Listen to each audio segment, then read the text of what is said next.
Hi, welcome to the Ekklesia. This is the staff of the church at 434. You're still claiming us at this point? At this point, I am joined by Michael Simmons, Hi there. Richard Israel, The chosen one. Oh, Leanne Stair, not the chosen one. and I'm Jeff Dixon. And we are talking about The Chosen, the television series.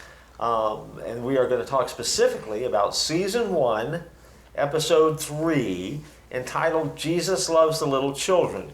By way of, is it sign language? I don't know. Gotcha. This is sign language. I don't know what he's doing. By way of references, Luke 4, 18 and Full 19, count. Luke 18, 15 through 17, Mark 10, 14, Matthew chapter 6, 9 through 15, Matthew chapter 8. Matthew writes a lot about this. Verse 3 through 5. Matthew actually writes part of the Bible.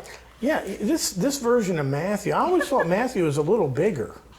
But I guess all Hebrews were, kind of small in stature. Yeah. Oh. So I misread that. Okay. Oh my goodness. And the summary of the episode is really this is a little bit different. Even episode 3, by the time you get to episode 3, they're all out of, a different episode. I suppose we should get used to different. But the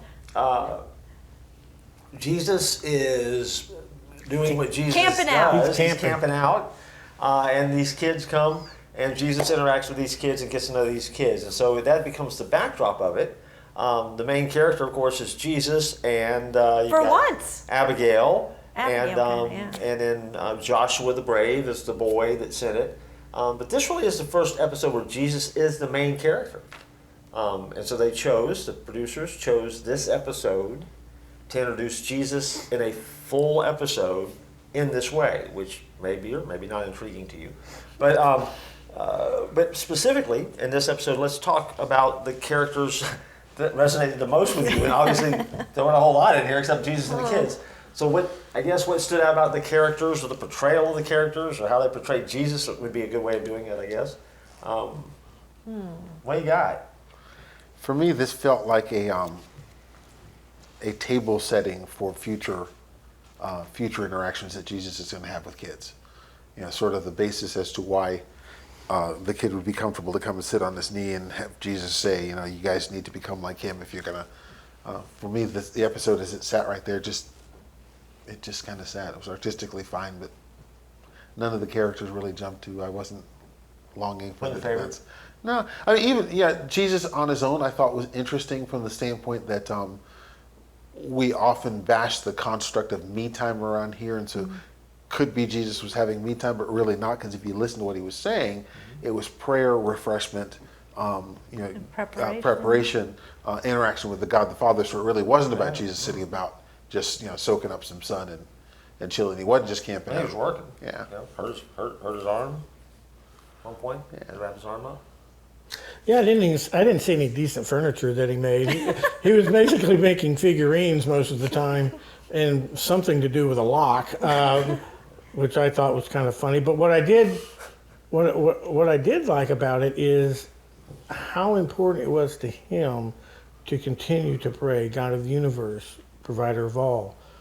He still ended his day in his lean-to, praying before he blew out the candles. So that was a good object. He always models what we should do in his life here on earth. And I thought it's more than just modeling. He actually did that. It was very personal, that he wasn't just telling me to do that. Like, the Lord's Prayer or something like that. When you pray, you should pray like this. He literally was doing that himself, and it was important enough to him to do, not just to show us, because obviously, he's God at the same time. So, but he's in human form. So yeah, I thought I got a lot out of that. Well, piggybacking on that right there, it was. I didn't think about it till you just said it, because as he's teaching the kids to pray, he is doing the Lord's Prayer, which he does with the disciples later, but would he have taught children that along the way too, of this is how you pray? Because he did that in that episode, right? He did Our Father who art in heaven. He did that whole... Producer's nodding his head. Yeah. Fact checker. Not you said that. No, interesting. I had not thought about that, actually. Really? Yeah, I had not. So. Is that a good thing? I think it is. I'm still stuck on the fact you don't like Matthew. Oh, my goodness. You got to get beyond that. I'm sure he's going to turn it around in This is future. the next episode. I will. I Next certainly will. episode. Yeah. In the future episodes, he's going to turn it around. Oh, yeah. For me, I think it brought to light, which we see later with the disciples in other episodes. But personally, I had never thought about Jesus existing in this way. I mean, I knew that he had no place to lay his head, but in my mind's eye, he was always going from house to house. He's couch hopping. He was, yeah.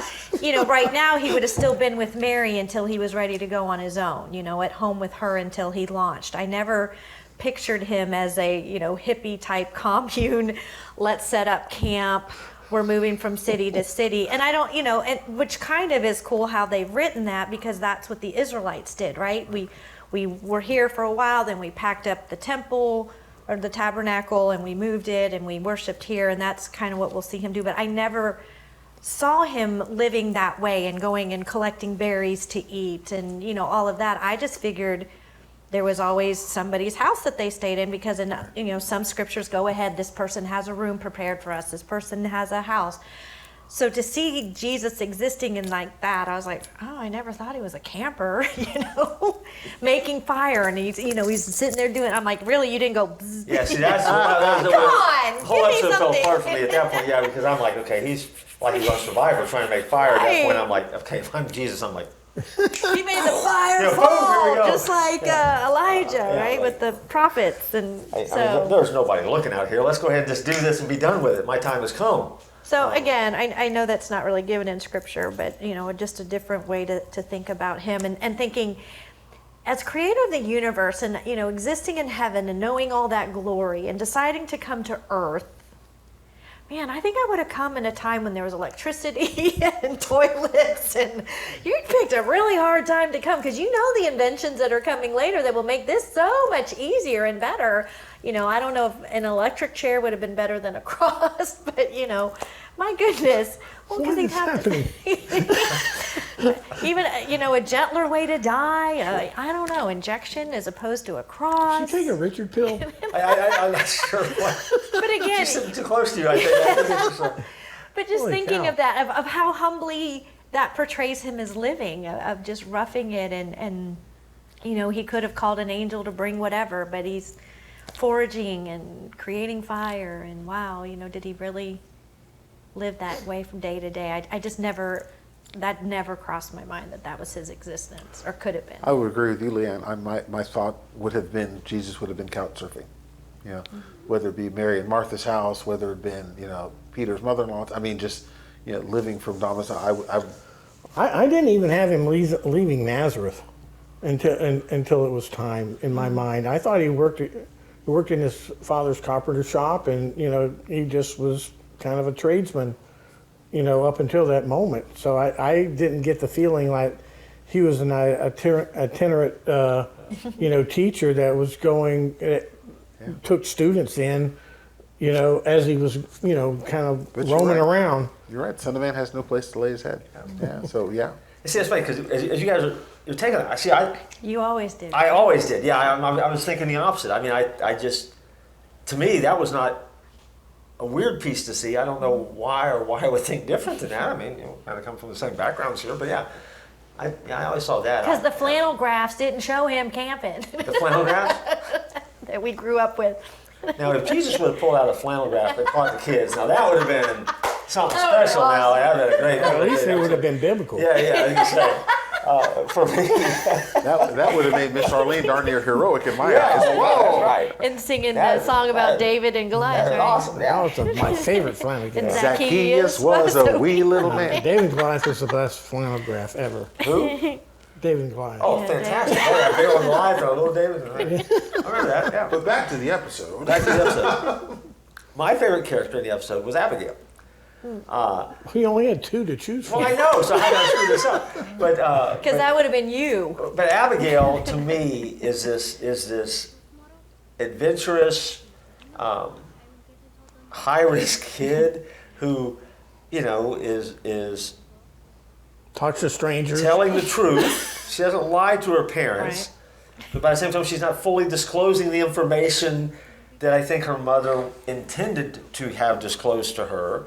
And she's taking off on these adventures, and then after she makes these discoveries, again, I think I love when she's there in the camp by herself and she's playing with the doll, which I thought was a little bit more riskier than I would want her to be. But then when she gets to the moment where she grabs the date, and she's thinking about eating it, right? Because it's right there and there's nobody there, and if she doesn't, she puts it back. Which lets you know, okay, she is a good kid. I mean, she is a good kid, and there's a lot going on. Following COVID protocol. Well, that's true. She's not masked up. But to be able to do that, so I mean, to me, I just thought that the way that they let that character, because obviously she's going to be the lead character with Jesus in this thing, really kind of drive and be that little engine that kept bringing these kids along on this train, I thought was really interesting. That I did like, that go and tell. Yeah. And the fact that 1 became 2 and 2 became ultimately the 6 or 7, in that sense that when you find good news, it is incumbent upon you to share that good news with other people. I thought that was good. And then they worked and helped him. Well, I'm sure I'll catch that in a later episode. But yeah. You turned into Tom Sawyer right there in the field. I just jumped straight to impactful, didn't I? Doggone it. Yeah, I know. Yeah, you're impact moment, man. You're jumping all over this thing. What is going on? That's episode 3. I thought that was for me, that was the character that I resonated with the most. That's how come you get in trouble with a guy named Ralph all the time. Could be. It very well could be. It probably said volumes about. Probably set your tail on fire plenty of times. Sure, I definitely. I don't know what you're talking about.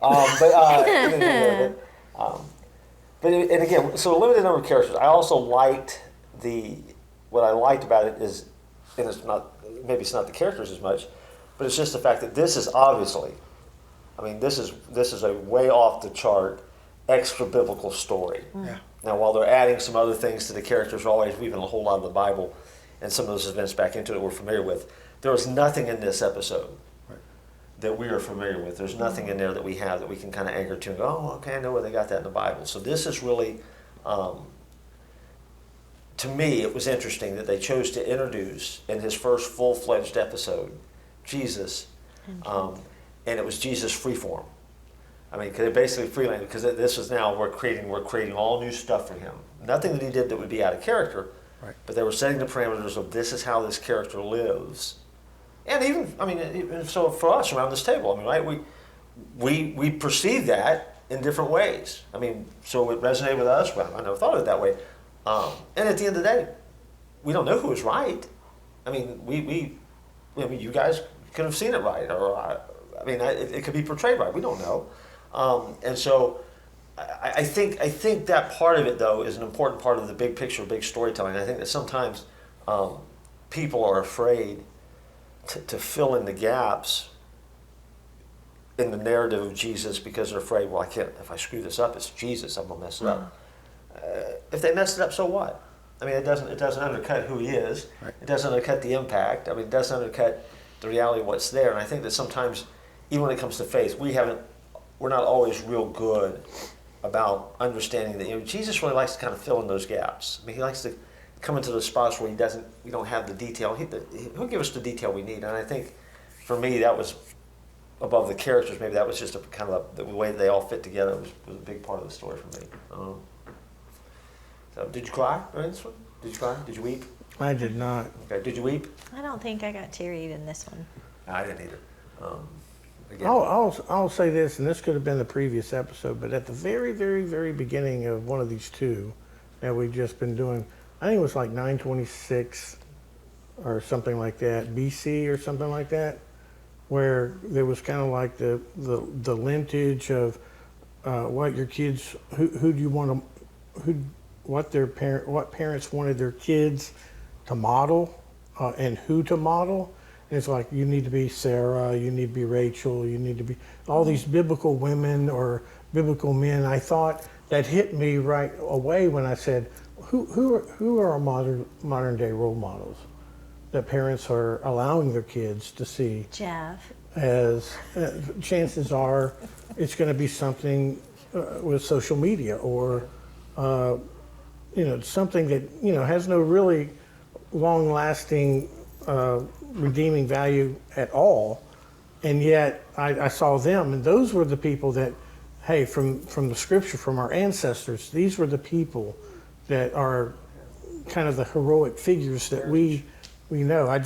I'll bring that up because it kind of struck me, because when you have your own kids in these modern times, you start to think about, okay, who's my kid going to model, or who are going to be their influences, because there are plenty of people out there that want to become influencers. Oh, yeah, that's a big thing, right? That's Everybody the wants big to be an thing, influencer. right? Yeah, it's the So So start your channel. So I thought, what are we pouring into our kids, our students, and what is redeeming, what is honorable, and what are things that we want to, and people that we want them to model in our lives. And most of the world it's going to be the silly, the non productive, the no value added, the let's go TikTok this thing to heck, just for clicks, and that seems to be more important than anything of value. I'll leave it there. No. I mean, I don't know if this is a universal truth, but I would tend to think, I think it's been true in my life anyway. The influencers in my life never desired per se to be an influencer. Well, we live in a day and age where, what's your job? I'm a social media influencer. Yeah. What are you trying to be? I'm trying to be an influencer. Where that now is a stated, I want to do this. In other words, I want people to emulate, value my opinion, value what I want. I want to be that person. Right. The people who did that for me, I don't think that was necessarily their goal. I think it's an after effect of their being who they were created to be, and that's what makes you an influencer. Yeah. Bring it back to the chosen. I love how the Jesus character, helping us out, how the Jesus character actually just by being Jesus draws people to him. If I be lifted up, I'll draw them into me, and so it's cool. It's beautiful. I would venture to say that nobody else got that out of that episode. That was good. That's not a bad thing. I'm not busting on you. So start your own channel. Yeah, I'm not busting on you at all. I think You're entertaining I think enough. you're probably I one of really you that went there with that. really- I'm wrong. I'm just drawing us back. Good observation. That was my first thought when I saw the intro of that particular I item. don't even remember the intro to it. I to don't be honest remember with either. I tell you, man, I'm right on top of it when I'm watching it. you. That was the intro, right? That was the intro to it? To episode 2. Yeah. That was the Shabbat intro. Yeah. Okay. Again, I'm just verifying with the producer. I don't Oh know. yes, the flashback. Yeah. Very good. All right, well, there you go. Now There we go. We're in episode 3 now. Well, I felt it wasn't going well, so I wanted to bring that I in. appreciate that. It made it a 15-minute thing. Yeah, so that's good. So we'll come everybody's back tuned next out. time. We'll continue talking about Jesus and the little children right here on the Ekklesia.